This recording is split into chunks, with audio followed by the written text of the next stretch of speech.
There are actually 6 things that most people have no idea about vitamins I'm going to share with you today.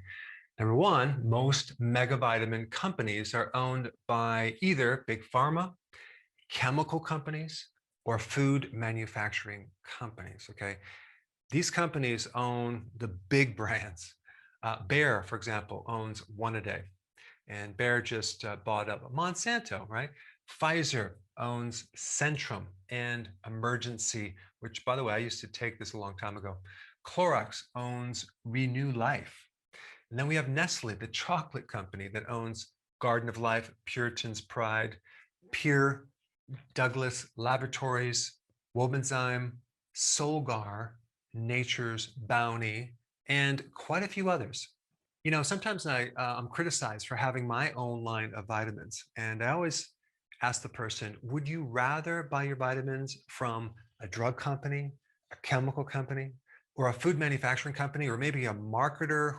Chances are they're not probably focused on getting ingredients from soil that is really, really nutrient dense. I mean, one of our products, the wheatgrass juice powder, I flew out to the farm where they grow this incredible product on a 1,000-acre organic farm on an ancient seabed where the soil is so rich in trace minerals versus using a chemical-based vitamin versus a food-based vitamin. And so even though some of these companies have these very pure and standardized ingredients and great manufacturing practices, the key is, where do you get these ingredients? And is it possible to know what individual is behind these huge brands, to listen to their viewpoint on these really key topics?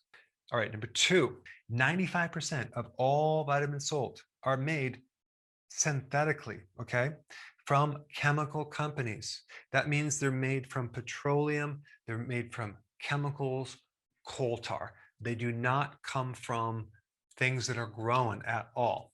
And maybe you're told that there's no difference between synthetic and natural vitamins. They're the same molecule. Well, there's a huge difference between that so-called vitamin C, ascorbic acid, that you're buying versus vitamin C in nature with all the different complexities. It's a huge difference. But when we're talking about synthetics, we're talking about like ascorbic acid, vitamin C, B1, we're talking about vitamin E, beta carotene, which is a precursor to vitamin A that could be made synthetically. All right, number three, China is the largest exporter of vitamin C and B1 in the world, okay? The problem with that is they're not too transparent. They don't really tell you their manufacturing processes, and the regulations are just a bit shady. All right, number four, the vitamin studies that you actually read about online and you hear in the news that show that they increase the risk of cancer and heart disease only use synthetic. They do not use food-based complexes. They don't use natural vitamins, okay?